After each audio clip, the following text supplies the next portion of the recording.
திரு ராமன், இப்போ நாம் அந்த பகுதி நேர ஆசிரியர்களுடைய போராட்டம் குறித்து ரெண்டு ஆளுமைகளும் ஒரு கருத்தை ரொம்ப சீரியஸாகவும் நிறைய தரவுகளோடு வச்சாங்க. நீங்கள் சொல்லுங்கள் சார். அதாவது தேர்தல் நேரத்தில் முதல்வர் என்ன சொன்னார்னா, அப்போ இப்போ இருக்கிற முதல்வர் என்ன சொன்னார்னா, எனக்கு தமிழ்நாட்டில் வந்து கல்வியும் மருத்துவமும் 2 கண்கள் தான். 2 கண். ஆமாம், 2 கண்கள். கல்வியும் மருத்துவம் எனக்கு 2 கண்கள். ஆகவே நான் இதை விட்டு கொடுக்க மாட்டேன். தேர்தலில் சொன்னதாக எல்லா அறிக்கையெல்லாம் உடனடியாக நிறைவேற்றுவேன் என்று சொன்னாங்க. மருத்துவத்துறைக்கு மருத்துவர்களுக்கு அரசாணை எண் 354 கலைஞர் போட்ட அந்த அரசாணை எண்ணை இன்றைக்கி வரைக்கும் நிறைவேற்றலை. அந்த அரசு மருத்துவர்கள் அண்ணா சமாதியிலையும் கலைஞர் சமாதியிலையும் அம்மா சமாதியிலையும் மனு கொடுத்துட்டு வராங்க. கால்நடையால் கடந்த மாதம் வந்து பார்த்திங்கன்னா 11ஆம் தேதியிலேருந்து சென்னை நோக்கி அவங்க பயணம் பண்ணாங்க. கால்நடை பயணம் பண்ணாங்க அந்த மருத்துவர்கள். ஒருவேளை நம்ம கிராமத்தில் சொல்லுவோம், ஒரு நோயாளியை காப்பாற்றினோம்னா, ஐயோ டாக்டர் எங்கள் கடவுளே நீதான்னு சொல்லுவோம். ஒரு நோயாளியை உடம்பு சரியாச்சுன்னா எங்கள் கடவுளே நீதான், அதாவது குலதெய்வம் கூட கைவிட்டுட்டு கடவுளே நீங்கள் தான். ஒருவேளை இந்த ஆட்சியாளர்களுக்கு கடவுள் என்றால் பிடிக்காது என்பது போல இந்த மருத்துவத்துறையும் கல்வித்துறையும் அமைக்கிறதுக்கு கல்வி கண்டிருந்தார் காமராஜர். நமக்கு இப்போ என்ன நிலைப்பாடு என்ற ஒருவேளை அந்த மனநிலையிலே திமுக அரசு உள்ளதோ என்று பார்க்கும்போது இந்த கல்வித்துறையும் மருத்துவத்துறையும் தான் 2026 திமுக தேர்தல் ஆட்சிக்கு முற்றுப்புள்ளி வைக்கும் என்ற நிலைப்பாடும் இன்றைக்கி இருக்குது. அவங்க சூழ்நிலையில் பார்த்திங்கன்னா காரணம் என்ன, இன்றைக்கி இந்த மாதம் 8ஆம் தேதி பகுதி நேர ஊழியர்கள் அரசு டாக்டர் பகுதி நேர ஆசிரியர்கள் போராட்டம் பண்ணாங்க. அதில் பார்த்திங்கன்னா திருவண்ணாமலை சேர்ந்த ஓவிய ஆசிரியர், திருவண்ணாமலை, அவர் சொந்த ஊர் திருவண்ணாமலை மாவட்டம்.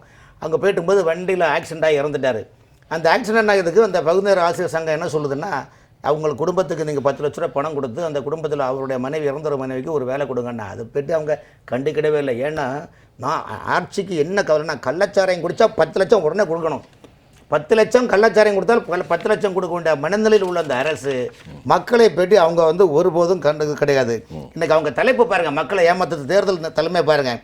ஓரணியில் தமிழகம் உடன்பிறப்பே வா, உங்கள் தொகுதியில் முதலமைச்சரின் காக்கும் கரங்கள், இந்த மாதிரி ஒன்றுன புரூடா விட்டு ஓரணியில் தமிழகம்னு சொல்கிறாங்க. இது எப்படின்னா, அதாவது நீங்கள் அப்படி என்ன உள்ள மக்களின் துயரங்களை பங்கேற்கும் முதல்வர் நான் இருக்கிறேன், நான் ஒவ்வொரு சட்டமன்ற தொகுதியும் நோக்கி வருகிறேன், உங்களுடைய குறைகளை என்னிடம் சொல்லுங்கள் என்றால் சொன்னால் அதற்கு என்ன வருவான் வடிவம் படத்தில் கண்ணதாசன் வரிகள் இருக்கார். என்னென்னா, வருவான் வடிவேலன் தணிகை வள்ளலவன் அழகு மன்னன் அவன் நினைத்தால் வருவான் வடிவேலன் மக்கள் நினைக்கலாம். வடிவேலனை யாராவது முருகனை கூப்பிடுறது. ஆமா, முருகனையா கூப்பிடுறாங்கன்னு தெரியல. அதுக்கு என்னன்னா, இல்லை இந்த அரசு நினைக்குது என்னன்னா, நம்மளை மக்கள் எங்கே பார்த்தாலும் நம்மளை சந்தோஷமாக இருக்கிறேன். ஏங்க இந்த ஆட்சியை பொறுத்த வரைக்கும் சார் 12,000 ரூபா சம்பளம் கூட கொடுக்க மாட்டேன் பகுதி ஆசிரியருக்கு சொல்கிறாங்க. அரசு மொத்தம் பிற மாநிலத்தை விட அரசு மருத்துவர்களுக்கு 40,000 சம்பளம் குறைவு தமிழ்நாட்டில். அந்த கொரோனா நேரத்தில் 15 டாக்டர் இறந்தாங்க.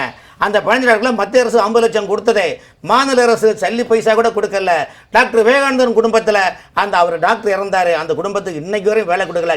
நானே கேட்டேன், மக்கள் நல்வாழ்வுத்துறை அரசு செயலரான செந்தில்குமார்கிட்டக்காரன், சார் என்ன சார் இது அநியாயம்னா, இல்லைங்க அவங்க 197 லிஸ்ட்டில் சீனியாரிட்டி இருக்கிறாங்கன்னு சொல்கிறாங்க. அப்போ நீங்கள் சீனியாரிட்டி பிரகாரம் தான் எல்லாம் கொடுக்குறீங்களா சொல்லுங்கள். ஒரே அவங்களுக்கு கவலை என்ன சார், இப்போ 2வது இப்போ பாருங்கள், ஒரு முதலமைச்சரின் செயலர் 1, செயலர் 2, 3, 4 இருக்கிறாங்க. யார் இருக்கிறாங்க? உமாநாத் இருக்கிறாரு, சண்முகம் இருக்காரு, அனுஜார்ஜ் அம்மா இருக்கிறாங்க. இப்போ திடீரென்று ஒரு ஐடியா பாருங்கள், தமிழக அரசின் செய்தி தொடர்பாளர்கள். என்னங்க நம்ம இதுவரையும் கட்சியில் தான் கேள்விப்பட்டிருக்கிறோம், 4 பேர் செய்தி தொடர்பாளர்கள் பார்த்துருக்கோம். விஎன் காட்கில், தேசிய குளியெல்லாம் பழைய காலத்து செய்தி தொடர்பாளர்கள் கேள்விப்பட்டிருக்கோம் ஆல் இண்டியா அளவில். இன்றைக்கி பாருங்கள் தமிழக அரசு இது பாருங்கள், தமிழக அரசின் 4 செய்தி தொடர்பாளர்கள், 4 செக்ரட்டரிகள் சீனியர் ஐஎஸ்ஸை போட்டுங்க. இதுக்கு திரும்ப இந்த நாடகம் இது யாராவது கேட்டிங்களா? இல்லை. ஏன்டனா இப்போ உங்கள் தூரணியில் தமிழகம்னு சொல்லி அரசு அதிகாரிகளை வைத்து மக்களுடைய குறைகளை கேட்கின்றார்கள், தொகுதி வாரியாக பகுதி வாரியாக. அப்போ இதை முடுக்கி விடுவதற்கு இந்த அரசு செய்தி தொடர்பாளர்கள் தேவை. அப்போ தேர்தல் 2026 இப்போலே தேர்தலுக்கான கட்டமைப்பை அரசு இயந்திரங்கள் மூலமாக செயல்படுத்தி கொண்டார்கள். திருச்செந்தூரில் கும்பமேளா நடந்தது. அந்த கும்பமேளா ஒரு மாதமாக கிட்டத்தட்ட யார் பண்ணிட்டு அரசு துறையினுடைய உயர் அதிகாரிகள் அங்கே தான் முகாம் போடுறாங்க. துறை சம்பந்தமே இல்லாமல், அறநிலைத்துறையினோட பரவாயில்லைங்க, துறை சார்ந்து இல்லாமல் பிற துறையில் உள்ள அரசு அதிகாரிகள் அங்கே முகாம் போடுறாங்கன்னா என்ன? இன்னும் ஒரு படி யாரை சொல்ல போனால், தமிழகத்தில் ஒரு ஐஎஸ்ஆரை நியமிக்க வேண்டுமானால் அவர்கள் கட்சியில் உள்ள இந்தியா கூட்டணி உள்ள கட்சியில் உள்ள பிற மாநில முதலமைச்சர் ஒருவர் கூட சமீபத்தில் 2-3 ஐஏஎஸ் ஆஃபீஸரை தமிழ்நாட்டு அரசனுடைய துறையில் நீங்கள் விவரப்படுங்க எங்கள் சொந்தக்காரன் சொல்லக்கூடிய நிலைமையில் என்னை தள்ளப்பட்டிருக்க காரணம் என்ன? இந்த அரசு ஒரு மாடல், அதாவது திராவிட மாடல், அதை மக்களை ஏமாற்றக்கூடிய ஒரு அரசு, ஒரு நாடக அரசு, மக்களை எப்படிலாம் ஏமாற்ற வேண்டும் என்ற நிலைப்பாடு உள்ளது. இவங்களுக்கு பணம் இல்லைன்னு சொல்கிறாங்க சார். ஒரே ஒரு உதாரணம் சார், தமிழ்நாட்டில் எந்தெந்த வெளியில் கொள்ளை அடிக்கிறாங்க பாருங்கள். ஊராட்சி, பேராட்சி, நகராட்சி, மாநகராட்சி, பொதுப்பணித்துறை, நெடுஞ்சாலைத்துறை, மெட்ரோ வாட்டர், டோட் போர்டு, இதில் எல்லாம் சார் 30% வேலை நடக்கல சார். இந்த வேலைகள் அனைத்தும் திட்டங்கள் மக்களுக்காக ஒதுக்கி கொண்டு அந்த பணிகளை துறை சார்ந்த அமைச்சருடைய பினாமில் எடுத்து வேலை செய்கின்றார்களே, இதை குறித்து 4 ஆண்டு காலம் உங்களுடைய பணிகள் நடந்து வெள்ளறிக்கை கொடுக்க முடியுமா? முடியாது. காரணம் என்றால் இங்கு தமிழ்நாட்டை பொறுத்தவரை எதிர்க்கட்சிகள் என்ற நிலைப்பாடு ஓரணியில் இல்லாத ஒரு நிலைப்பாடு தான் திமுக இந்த மாதிரி மக்களை ஏமாற்றுகின்றது. ஆகவே 12,000 ரூபாய் சம்பளம் கொடுக்கிறதுக்கு இவ்வளோ மடிக்கிறீங்களே, உங்கள் இந்த அரசுகள், இந்த அமைச்சர்கள் சுரேஷார் இன்னைக்கு பார்த்தீங்கன்னா ஒவ்வொரு அமைச்சர்களுக்கும் அந்த துறை சார்ந்த கொள்ளையெடுத்து கொடுக்கக்கூடிய அதிகாரிகள் தேவை. நல்லவங்க தேவையில்லை சார். நல்ல அதிகாரிகள் தமிழ்நாட்டில் வேலை செய்ய முடியவில்லை. காரணம் என்றால் இங்கு யார் கூட்டி கழித்து பெருக்கி ஒவ்வொரு டிரான்ஸ்ஃபரும் காசு சார். ஒவ்வொரு டிரான்ஸ்ஃபரும் காசு சாருக்கு தெரியும். ஒரு சாதாரண பள்ளிக்கூடத்தில் ஒரு ஆசிரியர் டிரான்ஸ்ஃபருக்கு போனால் 5, 7, 8 புரோக்கர் இன்க்ளூடிங் டேக்ஸ் 10. நீ சொல்ற பார்த்தா அந்த வாழைக்காய் தோட்டத்தில் ஏலம் விட்ட மாதிரி இல்லை. ஆமாம் சார். எங்கள் ஊரில் கடலில் மீன் பிடிச்சிட்டோம்னா குட்டையை போட்டு ஒரு தரம் 2 தரம் விளா மீன் முதல் 1000 ரூபா, 2000 ரூபா, 3000 ரூபா, ஒரு தரம் 2 தரம் 3000 ரூபா, 2 தரம் 3000 இப்படி போட்டு தமிழ்நாட்டில் ஒவ்வொரு அரசு துறையில் பணியாளர்களுடைய டிரான்ஸ்ஃபரும் கூவி விற்பனை செய்யக்கூடிய அவல நிலையில் உள்ளது. இதெல்லாம் எங்கே போய் முடியும் சார்? தமிழ்நாட்டு மக்களுடைய ரத்தத்தை உறிஞ்செடுத்து இன்னைக்கு மொத்தமாக மக்கள் மொத்தத்தில் ஒன்றுமே இல்லை சார் இன்னைக்கு. சரி, ராமன் சுருக்கமாக உங்களுக்கு. அதாவது தமிழ்நாட்டில் எத்தனையோ முதலமைச்சர்கள் நாட்டை ஆண்டாங்க. பெருந்தலைவர் காமராஜர், பேரறிஞர் அண்ணா, எம்ஜிஆர், ஜெயலலிதா அம்மா அவர்களாம் இன்றைக்கி மக்கள் மத்தியில் நிலைச்சிருக்காங்கன்னா அவங்களுடைய மக்களுடைய பணிகளும் அவங்களுடைய கருத்துக்களும் ஒரு காரணம். ஒரு முறை குற்றாலத்தில் காமராஜர் சிஎம்மாக இருக்கும்போது குளிக்க போகிறாரு, எண்ணெய் தடவை விட்டு குளிக்க போகிறாரு. அப்போ குளிக்க போகிற இடத்துல பார்த்தீங்கன்னா யாருமே இல்லை. போலீஸார் கடை என்னையா குற்றாலத்தை குளிக்கிறதுக்கு யாருமே இல்லை, நாம் போய் உண்டி அப்படியே குளிக்கணும். ஐயா, இது விஐபிகள் வரனால அந்த மக்கள் எல்லாம் குளிக்க வரவில்லை. என்னையா இது கேட்குற இப்படி பண்ணுறாங்க? இல்லையா, பிரிட்டிஷ்காரங்க காலத்தில் இந்த மாதிரி ரூல்ஸ் இருக்குன்னு. அதெல்லாம் முடியாது, நான் குளிக்க போனால் எனக்காக 10,000 மக்களை பேட்டியில் வைக்கிறேன், என்னோட சேர்ந்து குளிக்கட்டும்னு சொல்லிட்டு இருந்தாங்கன்னா, அதாவது ஒரு குளிப்பதில் கூட சாமானிய மக்களை கூட அரவணைத்து காமராஜருடைய நிலைப்பாடு தான் அன்னைக்கே பாருனாங்க. உம்மை போல் தலைவர் என்றோ உழைப்பாலே உயர்ந்தவரே, அன்னை சிவகாமி பெற்ற ஆசியாவின் திருமகனே.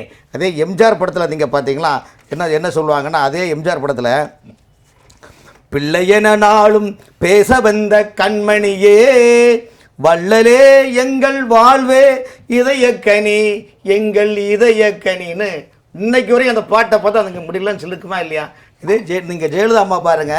கேளுங்க, நீங்க நல்லா இருக்கணும், நாடு முடிங்க, நல்லா இருக்காங்க. ஆமாம், அது இந்த ஆட்சியில் தான் அதே நீங்கள் அம்மா இருக்கும்போது பாருங்க, பூமி உள்ளவரை எங்கம்மா புகழே நிலைத்திருக்கும், புரட்சி தலைவி பெயர் மக்களின் நெஞ்சில் நிலைத்திருக்குன்னு இன்னைக்கு வரையும் இருக்குதா இல்லையா?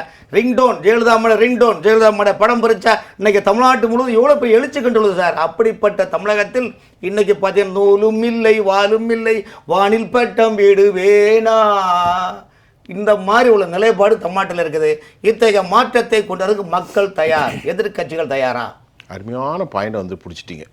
மக்கள் தயார், எதிர்க்கட்சிகள் தயாராக இருக்கிறார்களா? நல்ல பாயிண்ட். இதில் 1000 கருப்பொருளும் கருத்தும் இருக்கிறது.